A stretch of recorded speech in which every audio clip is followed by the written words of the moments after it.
ഇന്ന് ലീഡേഴ്സ് മോഡലിൽ നമ്മുടെയൊക്കെ പ്രിയപ്പെട്ട ശ്രീ വി എസ് സുനിൽകുമാറാണ് എത്തിയിരിക്കുന്നത്. അതിഥിയെ നമുക്ക് അദ്ദേഹത്തെ സ്വാഗതം ചെയ്യാം. Shri V S Sunilkumar, good morning. സ്വാഗതം ഹലോ മലയാളത്തിലേക്ക്. Good morning. Good morning. സുഖമായിട്ടിരിക്കുന്നു. എന്തൊക്കെയുണ്ട് വിശേഷങ്ങൾ? സുഖമായിരിക്കുന്നു. നല്ല വിശേഷങ്ങൾ. ബ്രേക്ക്ഫാസ്റ്റ് കഴിഞ്ഞായിരുന്നോ? കേൾക്കുന്നില്ലേ? ഇല്ല, ബ്രേക്ക്ഫാസ്റ്റ് കഴിക്കുന്ന മുമ്പ് തന്നെ ഷെഫീർ ഇവിടെ എത്തി. പിന്നെ ബ്രേക്ക്ഫാസ്റ്റ് ബ്രേക്ക് ആയിരിക്കുകയാണ്. ശരി. അപ്പോൾ ഈ രാഹുൽ ഗാന്ധി ഇപ്പം തിരഞ്ഞെടുപ്പ് കമ്മീഷന്റെ ഈ വിശ്വാസ്യതയെ പോലും ഒക്കെ ചോദ്യം ചെയ്ത് തെളിവുകളൊക്കെ പുറപ്പെട്ടു, ഒരു അണുബോംബ് പൊട്ടിച്ചു. അതിൻ്റെ അണുവികിരണങ്ങളൊക്കെ വലിയ രീതിയിൽ ചർച്ചയാകുന്നുണ്ട്, പ്രസരിക്കുന്നുണ്ട്. ഈ ഒരു പശ്ചാത്തലത്തിൽ ഇപ്പോൾ തൃശ്ശൂരും BJP വോട്ടുകളിൽ വലിയ ക്രമക്കേടുകൾ നടത്തി എന്നാണ് ഇടതുപക്ഷത്തിൻ്റെ ആരോപണം. എന്താണ് അങ്ങയുടെ ഇതിലുള്ളൊരു പ്രതികരണം? അതിൽ നിന്ന് തുടങ്ങാം നമുക്ക്. അല്ല, ഞാനിത് സംബന്ധിച്ച് കുറേ കാര്യങ്ങൾ പറഞ്ഞിരുന്നു. കാരണം ഇത് നമ്മുടെ ഈ ഇലക്ഷൻ കമ്മീഷൻ കാണിച്ചിരിക്കുന്നത് വളരെ ആസൂത്രിതമായിട്ടുള്ള പ്ലാൻ ചെയ്തിട്ടുള്ള ഒരു കാര്യമായിട്ടാണ് നമ്മളിതിനെ കണക്കാക്കേണ്ടത്. കാരണം ഈ രാഹുൽ ഗാന്ധി പുറത്തുവിട്ടിട്ടുള്ള വിവരങ്ങൾ കുറച്ചും കൂടി വളരെ വലിയൊരു കാര്യമാണ്. കാരണം അദ്ദേഹം വലിയൊരു ഹോംവർക്ക് നടത്തിയിട്ടാണ് കുറേ വസ്തുതകൾ, അദ്ദേഹം ആരോപണങ്ങളല്ല ഉന്നയിച്ചിരിക്കുന്നത്. നമ്മൾ ആരോപണങ്ങൾ എന്ന് പറയുന്നത് ശരിയല്ല. കാരണം ഒരു രാഷ്ട്രീയ പ്രതിപക്ഷ നേതാവ് ആരോപണം ഉന്നയിക്കുകയല്ല ചെയ്തിരിക്കുന്നത്. പ്രതിപക്ഷ നേതാവ് എന്ന നിലയിൽ അദ്ദേഹം വളരെ റെസ്പോൺസിബിലിറ്റിയോടുകൂടി നമ്മുടെ രാജ്യത്തിൻ്റെ ഏറ്റവും വലിയ ഒരു ജനാധിപത്യത്തിൻ്റെ കാവലാൾ എന്ന് പറയാവുന്ന ഒരു ഭരണഘടനാ സ്ഥാപനമാണ് ഇലക്ഷൻ കമ്മീഷൻ. ഇലക്ഷൻ കമ്മീഷൻ ഒരു കാരണവശാലും ഒരു ഭരണത്തിൻ്റെ ഡിപ്പാർട്ട്മെൻറ്റായിട്ട് പ്രവർത്തിക്കാൻ പാടില്ലാത്തതാണ്. പക്ഷേ ഇപ്പോൾ BJP ഗവൺമെൻറ്റിൻ്റെ കാലത്ത് ഇലക്ഷൻ കമ്മീഷൻ അതിൻ്റെ നിയമനം മുതലുള്ള കാര്യങ്ങളിൽ ഗവൺമെൻറ്റിൻ്റെ കൺട്രോളിൽ പ്രവർത്തിക്കുന്ന ഒരു സ്ഥാപനം പോലെ ആയി മാറിക്കഴിഞ്ഞിട്ടുണ്ട്. അതിൻ്റെ അപ്പോയിൻമെൻറ്റ് രീതിയാണെങ്കിൽ അതിൽ വരുന്ന ആളുകളുടെ വിധേയത്വം, അവരുടെ രീതികളൊക്കെ കാണുമ്പോൾ നമുക്ക് TN ശേഷനൊക്കെ ഉണ്ടായിരുന്ന കാലഘട്ടത്തിൽ ഉണ്ടായിരുന്ന ഒരു ഫീലിംഗ് ഉണ്ടായിരുന്നു. ഇലക്ഷൻ കമ്മീഷൻ എന്ന് പറഞ്ഞാൽ സർക്കാരിന് മുകളിൽ നിന്നുകൊണ്ട് സർക്കാരിനെ പോലും നിയന്ത്രിക്കാനും സർക്കാരിനെ പോലും വരച്ച വരയിൽ നിർത്താനും കഴിയുന്ന ഒരു വിശ്വാസയോഗ്യമായൊരു സ്ഥാപനമായിട്ടുണ്ടായിരുന്ന ഫീലിംഗ് നമുക്കിപ്പോൾ മാറിയെന്ന് മാത്രമല്ല, നമുക്കത് ഇത്തരം ഒരു കമ്മീഷനെ പറ്റി ഉത്തരവാദിത്തപ്പെട്ട രാഷ്ട്രീയ പാർട്ടി നേതാക്കന്മാരാണെങ്കിൽ രാഷ്ട്രീയ പാർട്ടികളാണെങ്കിൽ ആരോപണങ്ങൾ ഉന്നയിക്കുമ്പോൾ അത് സത്യസന്ധമായിരിക്കണം, വസ്തുതാപരമായിരിക്കണം, ജനങ്ങളെ തെറ്റിദ്ധരിപ്പിക്കാനല്ല, ജനങ്ങളോട് കറക്റ്റ് കാര്യം പറയാനായിരിക്കണം. ആ ഒരു ആസ്പെക്റ്റിലാണ് രാഹുൽ ഗാന്ധി കാര്യങ്ങൾ ബോധ്യപ്പെടുത്തിയിട്ടുള്ളത്. അപ്പോൾ അതുകൊണ്ടാണ് തൃശ്ശൂർ ലോക്സഭാ മണ്ഡലത്തിലുണ്ടായിട്ടുള്ള ഞങ്ങളുടെ അനുഭവങ്ങൾ ഞങ്ങൾ പറഞ്ഞത്. കാരണം തൃശ്ശൂർ ലോക്സഭാ മണ്ഡലത്തിൽ BJP വിജയിക്കാനിടയാക്കിയ സാഹചര്യം ഈ ഒരു വോട്ടിൻ്റെ തിരിമറി മാത്രമാണെന്നല്ല ഞാൻ പറയുന്നത്. പക്ഷേ ഒരു സ്ഥാനാർത്ഥി ജയിച്ചിരിക്കുന്നത് 75,000 വോട്ടിനാണെന്ന് വിചാരിക്കുക. ആ വോട്ടിനകത്ത് ഒരു 5,000 വോട്ടെങ്കിലും അയാൾ അനധികൃതമായി അദ്ദേഹത്തിൻ്റെ മാനിപ്പുലേഷൻ നടത്തിയിട്ടാണ് അയാൾ കരസ്ഥമാക്കിയിട്ടുള്ളതെങ്കിൽ അതൊരു മാനിപ്പുലേഷൻ തന്നെയാണ്. അത് വിജയത്തെ സ്വാധീനിച്ചോ ഇല്ലയോ എന്നതിനേക്കാൾ ഉപരിയായിട്ട് അദ്ദേഹം നടത്തിയിട്ടുള്ള അല്ലെങ്കിൽ അവർ നടത്തിയിട്ടുള്ള പലതരം മാനിപ്പുലേഷൻസിൽ ഒന്നാണ്. ഒരു കാര്യമായിട്ട് ചൂണ്ടിക്കാണിക്കേണ്ടതുണ്ട്.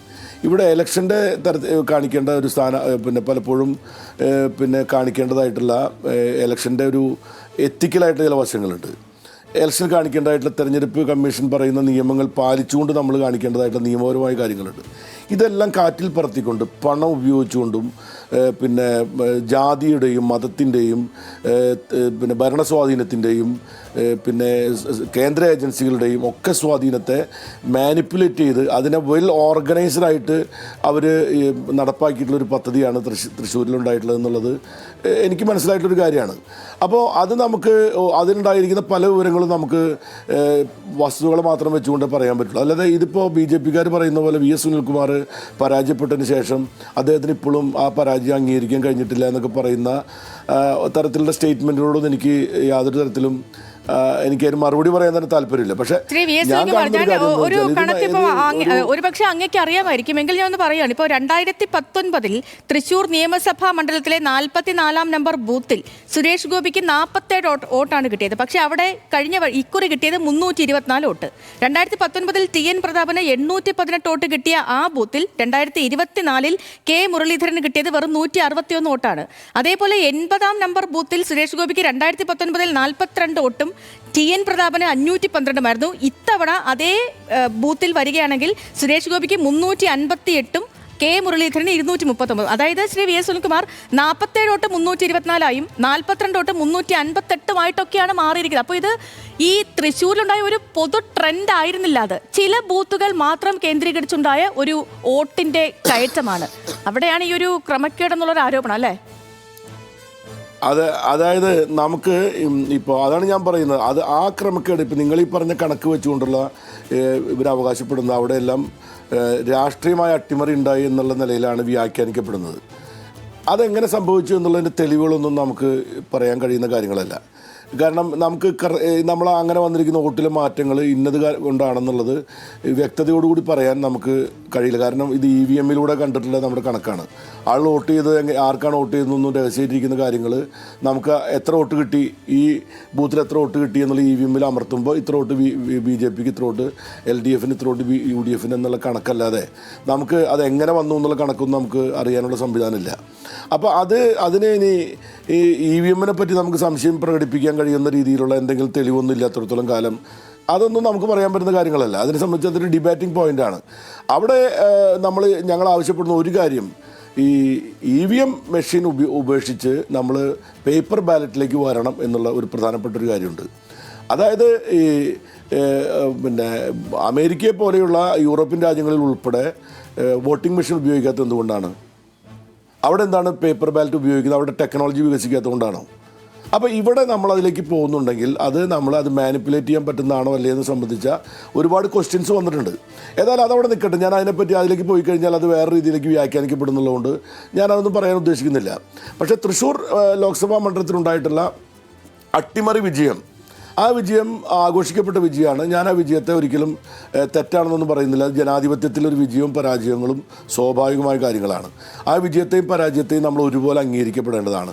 പരാജയപ്പെട്ടവനും ജയിച്ചവനും ജനങ്ങൾ വോട്ട് ചെയ്തിട്ടുള്ള ആൾക്കാരാണ്. അവർ ജനങ്ങളുടെ ഭാഗമായി നിന്നവരാണ്. ഇന്ന് ജയിച്ചവർ നാളെ തോൽക്കുകയും ഇന്ന് തോറ്റവർ നാളെ ജയിക്കുകയൊക്കെ ചെയ്യുന്നത് ജനാധിപത്യത്തിൽ സർവ്വസാധാരണമായിട്ടുള്ളൊരു കാര്യമാണ്. പക്ഷേ ഇവിടുത്തെ ഒരു പ്രശ്നം, ഈ ജയവും തോൽവിയും നിശ്ചയിക്കുന്ന ഒരു സംവിധാനം ഇവിടെയുണ്ട്. ആ സംവിധാനം വളരെ സുതാര്യമായിരിക്കണം, അത് സത്യസന്ധമായിരിക്കണം, അത് വളരെ ഇമ്പാർഷ്യലായിരിക്കണം എന്ന് ഇലക്ഷൻ കമ്മീഷൻ മാത്രം പറഞ്ഞാൽ പോരാ, അത് ജനങ്ങൾക്കും കൂടി ബോധ്യപ്പെടേണ്ടതുണ്ട്. മാത്രമല്ല, ഇലക്ഷൻ കമ്മീഷൻ ഏത് നിയമം ഉപയോഗപ്പെടുത്തിയാൽ, ഇപ്പോൾ ഇലക്ഷൻ കമ്മീഷൻ പറയാണ് ഇത്ര ലക്ഷം രൂപ വരെ ചിലവഴിക്കാൻ പാടുള്ളൂ, നിങ്ങൾ സംസ്ഥാനത്തിൻ്റെ സർക്കാരിൻ്റെ സംവിധാനങ്ങൾ സ്ഥാനാർത്ഥികൾ ഉപയോഗിക്കാൻ പാടില്ല, മതത്തിൻ്റെയും ജാതിയുടെയും ചിഹ്നങ്ങൾ ഉപയോഗിക്കാൻ പാടില്ല, പണം കൊടുത്ത് മാനിപ്പുലേറ്റ് ചെയ്യാൻ പാടില്ല തുടങ്ങിയിട്ടുള്ള വളരെ കർക്കശമായ നിയമങ്ങൾ നിൽക്കുമ്പോഴും ആ നിയമത്തെ എല്ലാം മറികടന്നുകൊണ്ട് ചിലപ്പോൾ സ്ഥാനാർത്ഥികളുടെ പാർട്ടികളൊക്കെ തന്നെ ഇലക്ഷൻ കമ്മീഷൻ വെട്ടിച്ച് പല കാര്യങ്ങളും ചെയ്തു വരുന്നതായിട്ടുള്ളൊക്കെ നമ്മുടെ പല അനുഭവങ്ങളും ഉണ്ടായിട്ടുണ്ട്. പക്ഷേ ഇലക്ഷൻ കമ്മീഷൻ്റെ തന്നെ ഫ്രെയിം വർക്കിനകത്ത് നിന്നുകൊണ്ട് അവരുടെ അറിവോട് കൂടിയിട്ടാണ് ഇത് ഇങ്ങനെ ഒരു ചില മാനിപ്പുലേഷൻ നടന്നിട്ടുണ്ടെങ്കിൽ അതിനൊരു ഫെയർ ആയിട്ടുള്ള ട്രാൻസ്പെറൻ്റ് ആയിട്ട് ഇലക്ഷനായിട്ട് ജനങ്ങൾക്ക് തോന്നില്ല.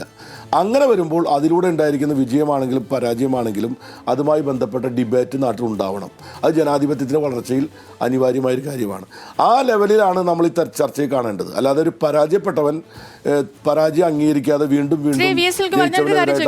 തിരഞ്ഞെടുപ്പ് കമ്മീഷനെ മാത്രമല്ല, ഇപ്പൊ അന്നത്തെ കളക്ടറെ കൂടി പ്രതികൂട്ടിൽ നിർത്തിയാണ് അങ്ങ് ആരോപണം ഉന്നയിക്കുന്നതുമൊക്കെ. സംസ്ഥാനത്ത് ഭരണത്തിലുള്ള LDFന് ഇത്രയും വലിയ അട്ടിമറി തടയാനുള്ള ശേഷിയില്ലേ? അവർ അറിഞ്ഞില്ലേ? അതുപോലെ തന്നെ അത്രയും ദുർബലമാണോ നമ്മുടെ ഇന്റലിജൻസ് സംവിധാനം? ഈ ചോദ്യങ്ങൾ കൂടി ഉന്നയിക്കപ്പെട്ടില്ലേ? അല്ലല്ല, അത് നിങ്ങൾക്ക് ഇലക്ഷൻ കമ്മീഷൻ്റെ പ്രവർത്തനത്തെ പറ്റി അറിയാത്തതുകൊണ്ടാണ്.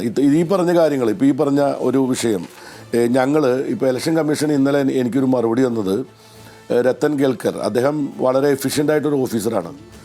എനിക്ക് തോന്നുന്നില്ല അദ്ദേഹം കാര്യങ്ങൾ മനസ്സിലാക്കിയാൽ അദ്ദേഹം ആ മറുപടി തരുമായിരുന്നില്ല. ഈ തെരഞ്ഞെടുപ്പിൽ നമ്മൾ ഉന്നയിച്ചൊരു കാര്യം എന്തായിരുന്നു? ഈ മണ്ഡലത്തിലല്ലാത്ത ആളുകളെ BJP ചേർത്തിരിക്കുന്നു. അതായത് ഫോം 6 അനുസരിച്ച് 2024 ജനുവരി 1-ാം തീയതി 18 വയസ്സ് പൂർത്തീകരിച്ച ആളുകളാണ് ഫോം 6 പ്രകാരം പുതിയ വോട്ടർമാരായിട്ട് വരേണ്ടത്. തൃശ്ശൂർ പാർലമെൻറ്റ് മണ്ഡലത്തിൽ ആ പാർലമെൻറ്റ് മണ്ഡലത്തിൽ തന്നെ തൃശ്ശൂർ അസംബ്ലി മണ്ഡലത്തിലാണ് ഏറ്റവും അധികം ഈ വോട്ടുകൾ ചേർത്തപ്പെട്ടിരിക്കുന്നത്. എവിടെ പുറത്തു നിന്നുള്ള വോട്ടുകൾ. എവിടെ നിന്നുള്ള വോട്ടുകളാണ്? തൃശ്ശൂർ പാർലമെൻറ്റ് മണ്ഡലത്തിന് പുറത്തുള്ള മണ്ഡലങ്ങളിൽ നിന്നും തൃശ്ശൂർ ജില്ലയ്ക്ക് പുറത്തുള്ള ജില്ലകളിൽ നിന്നുമുള്ള BJPയുടെ ഉറച്ച വോട്ടുകൾ അവിടെ നിന്ന് ഇങ്ങോട്ടേക്ക് അതേ പേരുകളിൽ നിയമത്തിൻ്റെ പഴുതുപയോഗിച്ച്, നിയമവിരുദ്ധമായിട്ടെന്ന് പറയാൻ കഴിയില്ല, അതാണ് അതിൻ്റെ പ്രശ്നം, നിയമത്തിൻ്റെ പഴുതുപയോഗിച്ച് അവർ ഇവിടേക്ക് മാറ്റുന്നു. എങ്ങനെ മാറ്റുന്നത്? നിയമപരമായി ഒരാൾ വോട്ട് ചേർക്കുന്നതിന് വേണ്ടി കൊടുക്കേണ്ട കണ്ടീഷൻ, അതായത് നമ്മുടെ പിന്നെ ജനപ്രാതിനിധ്യ നിയമത്തിൽ പറയുന്ന ഒരു കാര്യമുണ്ട്. ഒരാളുടെ അതിൻ്റെ നിയമത്തിൽ വളരെ വ്യക്തമായിട്ട് പറയുന്നുണ്ട്, ഞാനത് വായിച്ച സമയം കളയും. ഒരു വ്യക്തിക്ക് അവിടെ വീടുള്ളത് കൊണ്ടോ അയാളുടെ പേരിലൊരു സ്ഥലമുള്ളത് കൊണ്ടോ മാത്രം അയാൾ അവിടുത്തെ ഓർഡിനറി റെസിഡൻ്റ് ആകുന്നില്ല. ആകണമെങ്കിൽ അയാൾ അവിടെ സ്ഥിര താമസക്കാരനാകുന്നതിന് ചില മാനദണ്ഡങ്ങൾ നിയമത്തിൽ പറയുന്നുണ്ട്. പക്ഷേ ഇലക്ഷൻ കമ്മീഷൻ അസാധാരണമായ രീതിയിൽ ഈ ലോക്സഭ ഇലക്ഷനിൽ ഒരു കാര്യം ചെയ്തു. എന്താണെന്നറിയാമോ? നിങ്ങൾ അവിടെ എവിടെ താമസിക്കുന്ന ആളാണെങ്കിലും നിങ്ങൾ വോട്ട് ചേർക്കാൻ ആഗ്രഹിക്കുന്ന സ്ഥലത്ത് ഇപ്പോൾ ഈ വീട്ടിൽ നമ്മുടെ ലക്ഷ്മിയുടെ വോട്ട് ഇവിടേക്ക് വരണമെന്നുണ്ടെങ്കിൽ എൻ്റെ അഡ്രസ്സിൽ ലക്ഷ്മിയുടെ പേര് എഴുതി ചേർത്ത് ഞാൻ അപേക്ഷ കൊടുത്തു കഴിഞ്ഞാൽ ലക്ഷ്മി ഇവിടെ താമസിക്കുന്ന ആളാണ് തെളിയിക്കാൻ എന്താണ് ചെയ്യേണ്ടത്? ഇലക്ഷൻ കമ്മീഷൻ പറഞ്ഞിരിക്കുന്ന കണ്ടീഷൻ അനുസരിച്ച് ലക്ഷ്മിയുടെ പേരിൽ ഇവിടേക്ക് വന്നിരിക്കുന്ന ഒരു പോസ്റ്റ് കാർഡ് BLOയുടെ കയ്യിൽ സമർപ്പിച്ചാൽ അയാൾക്ക് വോട്ട് കൊടുത്തുകൊള്ളുന്നതാണ്. പിന്നെ എങ്ങനെയാണ് ആ വോട്ട് തടയാൻ പറ്റുക? അങ്ങനെ ഒരു ഫ്ലാറ്റിൽ മാത്രം 182 വോട്ടുകൾ ചേർത്തായിട്ടുള്ള വിവരം ഞങ്ങൾ ജില്ലാ കളക്ടർക്ക് പരാതി കൊടുത്തു. തടയാൻ പറ്റിയോ? ആ വോട്ട് ചേർത്ത് ഞങ്ങൾ അവസാനം ഇന്ന മണ്ഡലത്തിലുള്ള വോട്ടറാണെന്നുള്ള കൃത്യമായ ഒരു സ്പെസിമാൻ എടുത്തുകൊണ്ട് പരാതി കൊടുത്തു. ജില്ലാ കളക്ടറാണുള്ള ഭരണാധികാരി, അന്ന് കൃഷ്ണരാജയാണ്. നടപടി സ്വീകരിച്ചില്ല. അത് കഴിഞ്ഞിട്ട് ഇലക്ഷന് തൊട്ട് മുമ്പ് ഒരു ഫ്ലാറ്റിൽ താമസിക്കുന്ന എന്ന് പറഞ്ഞിരിക്കുന്ന വോട്ടർമാരിൽ 44 പേർ അവിടെ ഇല്ലാത്തവരാണെന്നും വ്യക്തമായ അറിവോടുകൂടി ഞങ്ങൾ അവരുടെ പേരുകൾ സഹിതം ജില്ലാ കളക്ടർക്ക് പരാതി കൊടുത്തു. എന്നിട്ട് ഞങ്ങൾ പറഞ്ഞു, നിങ്ങളൊരു കാര്യം ചെയ്യണം, ആ വോട്ടർമാർ പിന്നെ പോളിംഗ് ബൂത്തിലേക്ക് വരുമ്പോൾ അവരെ തടയാൻ ഒരു സംവിധാനമുണ്ട്. ആ സംവിധാനം അനുസരിച്ച് അവർ ആബ്സെൻ്റ് ആണ്, അല്ലെങ്കിൽ സ്ഥലത്തില്ലാത്തവർ, മരിച്ചുപോയവർ, സംശയമുള്ളവരെന്ന നിലയിൽ രേഖപ്പെടുത്തിയിട്ടെങ്കിലും വോട്ടർ പട്ടിക കൊടുക്കണം എന്ന് പറഞ്ഞിട്ടും അതും കേൾക്കാതെ അവരെ വന്ന് വോട്ട് ചെയ്യിപ്പിക്കാൻ അവകാശമുണ്ടെന്ന് പറഞ്ഞ ആളാണ് തൃശ്ശൂർ ജില്ലാ കളക്ടർ. അദ്ദേഹത്തെ നമുക്കൊരിക്കലും കുറ്റം പറയാൻ പറ്റില്ല, നിയമപരമായി കുറ്റം പറയാൻ പറ്റില്ല, പ്രതിക്കൂട്ടിൽ നിർത്താൻ പറ്റില്ല. കാരണം എന്താണ്?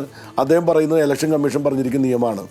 ഈ നിയമം ഉപയോഗിച്ചുകൊണ്ട് ഞങ്ങളുടെ ക്വസ്റ്റ്യൻ എന്താണെന്ന് ചോദിച്ചാൽ, ഇപ്പോൾ സുരേഷ് ഗോപി അദ്ദേഹത്തിൻ്റെ ഭാര്യയും അദ്ദേഹത്തിൻ്റെ അമ്മയും അദ്ദേഹത്തിൻ്റെ അനിയനും അനിയൻ്റെ ഭാര്യയും മക്കളും ഡ്രൈവറൊക്കെ തൃശ്ശൂരിലൊരു വീട്ടിലേക്ക് അവർ വോട്ട് ചേർത്തി മാറ്റി. അത് ഞാൻ ചലഞ്ച് ചെയ്യുന്നില്ല. കാരണം അദ്ദേഹം സ്ഥാനാർത്ഥിക്ക് അയാളിവിടെ വന്ന് താമസക്കാരനാക്കി എന്നുള്ളത് ഉറപ്പാണല്ലോ. ഇവിടെ സ്ഥാനാർത്ഥിയാകുമ്പോൾ നമ്മളദ്ദേഹം സ്ഥാനാർത്ഥിയുടെ കുടുംബക്കാരോട് താമസിക്കുന്നു എന്ന് പറയുന്നതിൽ തെറ്റില്ല. പക്ഷേ പിന്നെ തൃപ്പൂണിത്തുറയിലും എറണാകുളത്തും കോട്ടയത്തും പിന്നെയുള്ള ആളുകൾ എങ്ങനെയാണ് ഇവിടെയുള്ള ഫ്ലാറ്റുകളുടെ അഡ്രസ്സിൽ വരുന്നത്? അവരവിടെ താമസക്കാരല്ല എന്ന് നമ്മൾ പറഞ്ഞാലും അവർ ഈ പോസ്റ്റ് കാർഡ് കൊണ്ടു കൊടുക്കുകയാണ്. എങ്ങനെ പോസ്റ്റ് കാർഡ് കൊണ്ടു കൊടുക്കുന്നത്? പോസ്റ്റ് കാർഡ് എന്ന് പറഞ്ഞാൽ ഒരു ഫ്ലാറ്റിലേക്ക് വരുന്ന പോസ്റ്റ് കാർഡുകളെല്ലാം ഒരുമിച്ച് അവിടുത്തെ സെക്യൂരിറ്റി മേടിച്ച് വയ്ക്കുന്നു, BJPക്കാർ കളക്ട് ചെയ്യുന്നു. അവർക്ക് സ്വാധീനമുള്ള സ്ഥലമാണ്, പ്രത്യേകിച്ച് അവരുടെ കൗൺസിലർമാരും അവർക്ക് സ്വാധീനമുള്ള ചില പ്രത്യേക പ്രദേശങ്ങളിലൊക്കെ അവർ ചെയ്യുന്ന കാര്യങ്ങളാണ്. അങ്ങനെ പിന്നെ പൂങ്കുന്നം പ്രദേശത്തൊക്കെ ഉൾപ്പെടെയുള്ള പല ബൂത്തുകളിലും പല ഫ്ലാറ്റുകൾ കേന്ദ്രീകരിച്ചുകൊണ്ടും പ്രദേശങ്ങൾ കേന്ദ്രീകരിച്ചുകൊണ്ടും അവർ അങ്ങനെ വ്യാപകമായി ബൾക്കായി പുറത്തുനിന്നുള്ള ആളുകളുടെ വോട്ടുകൾ അവർ ചേർത്തി എന്നുള്ളതൊരു വസ്തുതയാണ്. ആ വസ്തുതയാണ് പിന്നെ ബഹുമാനപ്പെട്ട പ്രതിപക്ഷ നേതാവ് രാഹുൽ ഗാന്ധി ഇതിലൂടെ ഉന്നയിച്ചപ്പോൾ ഈ സന്ദർഭത്തിൽ ഈ കാര്യം തൃശ്ശൂർ മണ്ഡലത്തിൽ നടന്നിട്ടുള്ളതായിട്ടുള്ള കാര്യം എനിക്ക് ചൂണ്ടിക്കാണിക്കേണ്ടി വന്നത്. ഞങ്ങളിപ്പോൾ അതിൻ്റെ വിശദാംശങ്ങൾ കൃത്യമായ രീതിയിൽ വിശദാംശങ്ങൾ തേടുന്നതിന് വേണ്ടി സൈറ്റ് ഓപ്പൺ ചെയ്യുമ്പോൾ മിനിഞ്ഞാന്ന് 1 മണി വരെ സൈറ്റ് ഓപ്പൺ ആയിരുന്നു. മിനിഞ്ഞാന്ന് 1 മണിക്ക് ശേഷം ഇലക്ഷൻ കമ്മീഷൻ്റെ സൈറ്റ് നിങ്ങൾ പരിശോധിച്ചോളൂ. ഇനിയിപ്പോൾ വന്നതെന്ന് എനിക്കറിയില്ല. അവിടെ ഇലക്ഷൻ കമ്മീഷൻ്റെ 2025 ജനുവരി 1-ാം തീയതിയുടെ പുതിയ വോട്ടർ പട്ടിക നിങ്ങൾക്ക് കാണാൻ കഴിയില്ല. ആ വോട്ടർ പട്ടിക മുഴുവൻ ഇപ്പോൾ അവിടെ അവർ പിന്നെ ബ്ലാക്ക് ഔട്ട് ചെയ്തിരിക്കുകയാണ്, നമുക്ക് കാണാൻ പറ്റാത്ത രീതിയിലായിരിക്കുകയാണ്. ഇപ്പോൾ ഞങ്ങൾ ശ്രമിക്കുന്നത് എന്താണെന്ന് വെച്ചാൽ, ഇവിടെ വോട്ടർമാരായി വന്നിരിക്കുന്നു എന്ന് സംശയമുള്ള ആളുകൾ ഇപ്പോൾ എവിടെയാണ് താമസിക്കുന്നത്? ഞങ്ങളിവിടെ അന്വേഷിക്കുമ്പോൾ അവർ ഇവിടെ താമസക്കാരല്ല. പിന്നെ അവരെവിടെയാണ്? അവർ പഴയ ലാവണത്തിലേക്ക് തിരിച്ചു പോയിരിക്കുന്നു. ഒരു ഉദാഹരണം, തൃപ്പൂണിത്തുറയിലെ അരുൺ വാര്യർ എന്ന് പറയുന്ന ഒരു വ്യക്തി പൂങ്കുന്നത്തെ ഒരു ഫ്ലാറ്റിൽ അദ്ദേഹത്തിൻ്റെ വോട്ടുണ്ട്. സൺ ഓഫ് രാജഗോപാല വാര്യർ എന്ന് പറയുന്ന ഒരാളുടെ വോട്ടാണ്. ആ വോട്ട് ഞങ്ങൾ പരിശോധിച്ചു. ആ വോട്ട് ഇപ്പോൾ വെറുതെ ഞങ്ങളതിൻ്റെ ഒരു കണക്കിന് വേണ്ടി പരിശോധിച്ചാണ്. 1175 നമ്പർ ആയിട്ട് അദ്ദേഹത്തിൻ്റെ വോട്ട് കൂടി ഉണ്ട്. അരുൺ ആർ വാര്യർ എന്നാണ് പേര്, 46 വയസ്സാണ്. രാജഗോപാൽ വാര്യരാണ്. നന്ദനം എന്ന് പറയുന്ന വീട്ടിലാണ് അദ്ദേഹം ഇവിടുത്തെ വോട്ട് ചേർത്തിരിക്കുന്നത്. ഇപ്പോൾ അദ്ദേഹം എവിടെയാണെന്നറിയാമോ? എറണാകുളത്ത് തൃപ്പൂണിത്തുറയിലെ പാർട്ട് നമ്പർ 55 സീരിയൽ നമ്പർ 1300 പിന്നെ GHS തൃപ്പൂണിത്തുറയിൽ വോട്ട് കിട്ടുന്ന രീതിയിൽ തൃപ്പൂണിത്തുറയിൽ അസംബ്ലി മണ്ഡലത്തിൽ അദ്ദേഹത്തിന് വോട്ട് കൊടുക്കുകയാണ്. ഞാൻ അന്വേഷിച്ചപ്പോൾ അദ്ദേഹം തൃപ്പൂണിത്തുറയിലെ സ്ഥിര താമസക്കാരനാണ്. എങ്ങനെയാണ് അദ്ദേഹത്തിന് വോട്ട് ഇവിടെ വന്നത്? അപ്പോൾ തൃപ്പൂണിത്തറ സ്ഥിരതാമസക്കാരനായിരിക്കുന്ന ഒരാൾ ഇവിടെ വോട്ട് പിന്നെ ചേർക്കുന്നത് എങ്ങനെയാണ്? അതാണ് ഇതിപ്പോ ഞാൻ ഒരെണ്ണം നോക്കുകയാണെങ്കിൽ ഒരു 10,000 വോട്ടെങ്കിലും ഇത്തരത്തിൽ വന്നു കാണണം. അപ്പോൾ ഇതിനൊക്കെ ഇനി ഈ ആരോപണങ്ങളെ ഈ പുകമറയൊക്കെ മാറി പുറത്തു വരണമെങ്കിൽ നമുക്കൊരു അത്യധ്വാനം തന്നെ വേണ്ടിയും വരും. ശ്രീ വി എസ് സുനിൽകുമാർ, ഇപ്പോൾ കേരളത്തിൽ LDF-ഉം കോൺഗ്രസും പരസ്പരം വോട്ടിരട്ടിപ്പ് എന്നൊരു ആരോപണം ഉന്നയിക്കുന്നുണ്ട്. ഇരിക്കൂർ MLA ക്ക് ഇരട്ട വോട്ടുണ്ടെന്ന പരാതി നൽകാൻ ഒരുങ്ങുകയാണ് ഇടതുപക്ഷവും. ഇനിയിപ്പോൾ ഈ സംസ്ഥാനത്താകെയുള്ള ഇരട്ട വോട്ടിന്റെ LDF-നെതിരെ വലിയ ആരോപണമാണ് കോൺഗ്രസും ഉന്നയിക്കുന്നത്. ഇതിലിപ്പോൾ ആരാണ് ഉത്തരവാദി ശ്രീ വി എസ് സുനിൽകുമാർ? ഇതിപ്പോൾ എങ്ങനെ തടയാൻ പറ്റുന്നേ? അല്ല, ഇത് ഉത്തരവാദികൾ എന്ന് പറഞ്ഞാൽ നമുക്ക് ഒന്ന് രാഷ്ട്രീയ പാർട്ടികളായിരിക്കുന്ന ആളുകൾക്ക് ഇലക്ഷൻ പിന്നെ അതിൻ്റെ എത്തിക്സ് എല്ലാം നമ്മളെല്ലാവരും പാലിക്കേണ്ടതാണ്. അതോടൊപ്പം തന്നെ ഈ ഇലക്ഷൻ അട്ടിമറിക്കാൻ ഭരണത്തിൻ്റെ സംവിധാനം ഉപയോഗിക്കുക എന്ന് പറയുന്നത് അത് ജനാധിപത്യത്തിൻ്റെ അടിവേരിളക്കുന്ന ഒരു പരിപാടിയാണ്. ജനാധിപത്യത്തിലുള്ള വിശ്വാസം നഷ്ടപ്പെടുന്ന ഒരു കാര്യമാണ്. ഈ നമ്മൾ ആളുകൾ വോട്ട് ചെയ്യുന്നത് നമ്മുടെ ഒരു വിശ്വാസമുണ്ട്. ഞാൻ വോട്ട് ചെയ്ത ആൾ ജയിക്കിയാലും തോറ്റാലും അത് ശരിയായ രീതിയിൽ അത് പരിഗണിക്കപ്പെടും എന്നുള്ളൊരു ഉറപ്പ് ജനങ്ങൾക്ക് കിട്ടുന്നത് ഇലക്ഷൻ കമ്മീഷൻ്റെ അദ്ദേഹം ഒരു വാച്ച് ഡോഗ് പോലെ ഉണ്ട് എന്നുള്ളതുകൊണ്ടാണ് നമ്മളത് വിശ്വസിക്കുന്നത്. അവിടെയാണ് പ്രധാനപ്പെട്ട രാഷ്ട്രീയ പാർട്ടികൾ ഒന്നും ഇലക്ഷൻ കമ്മീഷന് മുകളിലല്ല, ഗവൺമെൻറ് ഇലക്ഷൻ കമ്മീഷന് മുകളിലല്ല. ഇലക്ഷൻ നടക്കുമ്പോൾ ഇലക്ഷൻ പ്രഖ്യാപിച്ചു കഴിഞ്ഞാൽ രാഷ്ട്രീയ പാർട്ടികളാണെങ്കിലും സ്ഥാനാർത്ഥിയാണെങ്കിലും ഈവൻ ഗവൺമെൻറ് ആണെങ്കിലും ഗവൺമെൻറ് ഉദ്യോഗസ്ഥന്മാരാണെങ്കിലും ഇലക്ഷൻ കമ്മീഷൻ്റെ നിയന്ത്രണത്തിന് വിധേയമായിരിക്കും എന്ന് പറയുന്നതിന് കാരണം എന്താണ്? കാരണം ഇലക്ഷൻ കമ്മീഷൻ അത് ഫെയർ ആൻഡ് ട്രാൻസ്പെറൻ്റ് ആയിട്ട് ഇലക്ഷൻ നടത്താൻ അവർക്ക് അവസരം കൊടുക്കാൻ വേണ്ടി ഭരണഘടനാപരമായി അവർക്ക് അവകാശം കൊടുക്കുന്നതാണ്. ആ അവകാശത്തെ അവർ ദുരുപയോഗം ചെയ്യുന്നുണ്ടോ? ആരാണ് ദുരുപയോഗം ചെയ്യുന്നത്? ചെയ്യുന്ന ഇലക്ഷൻ കമ്മീഷൻ ദുരുപയോഗം ചെയ്യുന്ന ആരാണ്? അത് ആരാണെങ്കിലും അത്തരത്തിൽ ദുരുപയോഗം ചെയ്യുന്നതിനെ ശക്തമായി എതിർത്തേ മതിയാകൂ. ഇപ്പോൾ ഈ കാര്യം ഞാൻ ഉന്നയിക്കുമ്പോൾ ഈ തെരഞ്ഞെടുപ്പ് ഫലത്തെ ഇനി ഇല്ലാതാക്കണം എന്ന് പറയാൻ വേണ്ടിയിട്ടല്ല ഇത് ഉന്നയിക്കുന്നത്. ഇത്തരം പ്രാക്ടീസുകൾ, അതായത് ഈ തെരഞ്ഞെടുപ്പിനെ അട്ടിമറി, ഇപ്പോൾ ഇനിയും ഒരുപാട് കാര്യങ്ങൾ പുറത്തു വരാനുണ്ട്. നമുക്ക് ഇപ്പോൾ പല കാര്യങ്ങളെ സംബന്ധിച്ച് നമുക്ക് സംശയകരമായിട്ട് ഇപ്പോൾ നേരത്തെ നിങ്ങൾ ഉന്നയിച്ച പല വിഷയങ്ങളുണ്ട്. ഈ സംശയകരമായ കാര്യങ്ങളെ സംബന്ധിച്ച് എങ്ങനെ ഇത്രയും വോട്ടുകൾ എങ്ങനെ മാറി? 3-ാം സ്ഥാനത്ത് നിന്നിരുന്ന ഒരു സ്ഥാനാർത്ഥി എങ്ങനെ 1-ാം സ്ഥാനത്ത് വന്നു? ഇതൊരു ചോദ്യം. തീർച്ചയായും ശ്രീ വി എസ് സുനിൽകുമാർ, ഈ പറഞ്ഞ പോലെ 47 വോട്ടൊക്കെ 381 മാറണമെങ്കിൽ അവിടെ അത് മനസ്സിലാവുന്നില്ല. ഈ കാര്യങ്ങളിലൊക്കെ കൃത്യമായ കണക്കുകളും ഉത്തരം പറയേണ്ടവരൊക്കെ ഉത്തരം പറയുകയും ഒക്കെ വേണം. അത് അവിടുത്തെ ആ ബൂത്തിലെ BJP-കാർക്ക് തന്നെ മനസ്സിലായിട്ടില്ല. അതാണ് ഏറ്റവും വലിയ പ്രധാനപ്പെട്ട പ്രശ്നം. അപ്പൊ അതുകൊണ്ട് ഇതിപ്പോ നമുക്ക് പറയാം, ഇതിപ്പോ ഒരു വലിയ ട്രെൻഡ് വന്ന് അങ്ങനെ വന്നിട്ട് വോട്ട് ചെയ്താന്നൊക്കെ പറയുന്ന തെളിവുകൾ പരിശോധിക്കുമ്പോഴേ ട്രെൻഡ് ആണെങ്കിൽ ഇപ്പൊ ഒരു മണ്ഡലത്തിൽ ആകെ അത് വരണമല്ലോ. പക്ഷെ ഇത് ഒരു മണ്ഡലത്തിൽ ആകെ ഇല്ല, ചില തിരഞ്ഞെടുക്കപ്പെട്ട ചില ബൂത്തുകളിൽ മാത്രമാണ് ഈ ഒരു വലിയൊരു വേരിയേഷൻ കാണുന്നത്. അപ്പൊ അതുകൊണ്ട് ഇനിയിപ്പോ ഈ ബന്ധപ്പെട്ട അധികാരികളൊക്കെ ഇതിന് ഉത്തരം നൽകുമെന്ന് പ്രതീക്ഷിക്കുന്നു. അത്തരം കണക്കുകൾ ഞാൻ അത്തരം കണക്കുകൾ നിങ്ങളുടെ കയ്യിൽ ഇരിക്കുന്നേക്കാൾ കൂടുതലായിട്ട് ആ കണക്കുകൾ എൻ്റെ കയ്യിലുണ്ട്. ഞാൻ ആ കണക്കുകൾ വെച്ചുകൊണ്ടുള്ള ഒരു അനാലിസിസ് നടത്തിയിട്ടുള്ള ഒരാളാണ്. പക്ഷെ അതെനിക്ക് ഇത്തരം ഒരു വേദിയിൽ ചർച്ചയിൽ പറയുമ്പോൾ അതിനൊക്കെ വേറെ ചില പ്രശ്നങ്ങളുണ്ട്. ഞാൻ അതുകൊണ്ട് ഇപ്പോൾ പറയുന്നില്ല എന്ന് മാത്രമേ ഉള്ളൂ. അത്തരം ചർച്ചകളും പിന്നെ പരിശോധനകളും ഇനി നടക്കേണ്ടി വരും. കാരണം എന്താണെന്ന് വെച്ചാൽ ഈ സത്യമെന്നും സത്യമായി തന്നെ നിലനിൽക്കുന്ന വിശ്വാസക്കാരാണ് ഞാൻ. കാരണം ഇപ്പോൾ BJP-യുടെ ജില്ലാ പ്രസിഡൻ്റൊക്കെ പറയുന്നത് എന്താണെന്ന് വെച്ചാൽ ഇന്നലെയൊക്കെ അദ്ദേഹം പറയുന്ന വ്യക്തിപരമായിട്ട് ആക്ഷേപിക്കുന്ന രീതിയിലാണ് സംസാരിക്കുന്നത്. VS സുനിൽകുമാറിന് പരാജയപ്പെട്ടിട്ടും ആ പരാജയത്തെ അദ്ദേഹത്തിന് ഇതുവരെ പിന്നെ എന്താണ് ബോധ്യപ്പെടാൻ പറ്റിയിട്ടില്ല. അദ്ദേഹത്തിന് ഇപ്പോൾ അതിൽ എന്നെ സംബന്ധിച്ചിടത്തോളം ഞാൻ വ്യക്തിപരമായിട്ട് പറഞ്ഞുകൊണ്ട് പറയാണ്, ഇത് നമ്മൾ പരാജയപ്പെട്ടതുകൊണ്ട് ഒരു തരിമ്പും അത് ഒരു വ്യക്തി എന്ന നിലയിൽ പരാജയം ഒരു വലിയ വിഷയമായിട്ട് കാണുന്ന ഒരാളല്ല. രാഷ്ട്രീയമായിട്ടുള്ള കാര്യമാണത്, ഒരു വ്യക്തിപരമായിട്ടുള്ള വിഷയമൊന്നുമല്ല. പക്ഷേ രാഷ്ട്രീയമായ ഒരു പരാജയം ഉണ്ടാകുമ്പോൾ തന്നെ അതിൻ്റെ പിന്നിൽ എന്തൊക്കെ ഘടകങ്ങൾ ഉണ്ടായിട്ടുണ്ടെന്നുള്ള കാര്യം നമ്മൾ പരിശോധിക്കാതിരിക്കുന്നത് ഇരിക്കില്ലല്ലോ. അങ്ങനെ പരിശോധിക്കുമ്പോൾ കണ്ടെത്തുന്ന വിഷയങ്ങൾ ഞെട്ടലുണ്ടാക്കുന്ന കാര്യങ്ങളാണ്. അങ്ങനെയുള്ള ഒരു ഘടകമാണ് ഞാൻ നിങ്ങളോട് വളരെ തെളിവ് സഹിതം ഇവിടെ പറയുന്ന ഒരു കാര്യം. അത് ചില പ്രദേശങ്ങളിൽ വ്യാപകമായി ഇവിടെ ഒരു നിയമ പോരാട്ടത്തിൽ ഒരു കോടതിയെ സമീപിക്കാനുള്ള സാധ്യതയുണ്ടോ? ഞങ്ങൾ ഓൾറെഡി നിയമത്തിൻ്റെ ഇതിപ്പോൾ പറയാത്ത കാര്യം നിങ്ങൾ റിപ്പോർട്ട്, ഞങ്ങൾ ഓൾറെഡി ഒരു ഇലക്ഷൻ പെറ്റീഷൻ ബഹുമാനപ്പെട്ട ഹൈക്കോടതി ഞങ്ങൾ ഫയൽ ചെയ്തിട്ടുണ്ട്. ആ ഇലക്ഷൻ പെറ്റീഷൻ ഫയൽ ചെയ്തതിൻ്റെ അടിസ്ഥാനത്തിൽ നിങ്ങൾക്കറിയാം, ഇലക്ഷൻ പെറ്റീഷൻ ഫയൽ സ്വീകരിക്കണമെങ്കിൽ തന്നെ നമ്മൾ ഉന്നയിക്കുന്ന ആർഗ്യുമെൻറ്റ്സ്, നമ്മൾ കൊടുക്കുന്ന തെളിവുകൾ വളരെ കൃത്യമായി പഴുതടച്ച തെളിവുകളില്ലെങ്കിൽ പ്രഥമ ദൃഷ്ട്യാ തന്നെ കോടതി അത് സ്വീകരിക്കില്ല. പക്ഷേ കോടതി അത് ഫയൽ സ്വീകരിച്ചു. ആ ഫയൽ സ്വീകരിച്ചതിൻ്റെ അടിസ്ഥാനത്തിൽ 27/9/2025 അതിൻ്റെ ആദ്യത്തെ ഹിയറിംഗ് വെക്കാൻ പോവാണ്. BJP ജയിച്ച ആൾ അദ്ദേഹം ഈ കേസ് തള്ളിക്കളയണമെന്ന് ആവശ്യപ്പെട്ടുകൊണ്ട് അദ്ദേഹം എനിക്കെതിരായിട്ട് തെളിവുകൾ അവിടെ കൊടുത്തു. എന്നിട്ടും കോടതി തള്ളിക്കളയാതെ അത് ഫയൽ സ്വീകരിച്ചു കഴിഞ്ഞിട്ടുണ്ട്. സമയപരിമിതി കൊണ്ട് മാത്രം ഞാൻ ഇടപെടുകയാണ്. ഈ വിഷയത്തിൽ വലിയ ചർച്ചകൾ വരേണ്ടതാണ്. മാത്രമല്ല ഇതിൽ ബന്ധപ്പെട്ടവർ വിശദീകരണം നൽകിയേ മതിയാവുകയും ഉള്ളൂ. ഇതിപ്പം രാഷ്ട്രീയ ആരോപണങ്ങൾ മാത്രമല്ല, പൊതുജനങ്ങൾക്കും ഇക്കാര്യത്തിൽ കൃത്യമായ ഒരു ധാരണ വേണ്ട വിഷയം കൂടിയാണ്. കാര്യം ഇതിൽ മറുപടി പറയേണ്ടത്, ഇത്തരം ആരോപണങ്ങൾ വരുമ്പോൾ മറുപടി പറയേണ്ടത് BJP നേതാക്കന്മാരല്ല, മറുപടി പറയേണ്ടത് ഇലക്ഷൻ കമ്മീഷൻ പോലെ. തീർച്ചയായും തിരഞ്ഞെടുപ്പ് കമ്മീഷൻ വിഷയത്തിൽ മറുപടി പറഞ്ഞേ മതിയാവുകയുള്ളൂ. കാരണം ഗുരുതരമായ ആരോപണമാണ്. ഇത്രയും വിശ്വാസ്യതയുള്ള തിരഞ്ഞെടുപ്പ് കമ്മീഷൻ കുറ്റാരോപിതമായി നിൽക്കുമ്പോൾ അവർ മറുപടി പറഞ്ഞേ മതിയാവുകയുള്ളൂ ഈ ജനങ്ങളോടൊക്കെയും. ശ്രീ VS സുനിൽകുമാർ, ഒരുപാട് സന്തോഷം ഞങ്ങൾക്കൊപ്പം ചേർന്നതിന്. അങ്ങേക്ക് നല്ലൊരു ദിവസം കൂടി ആശംസിക്കുകയാണ് ഞാൻ. Thank you.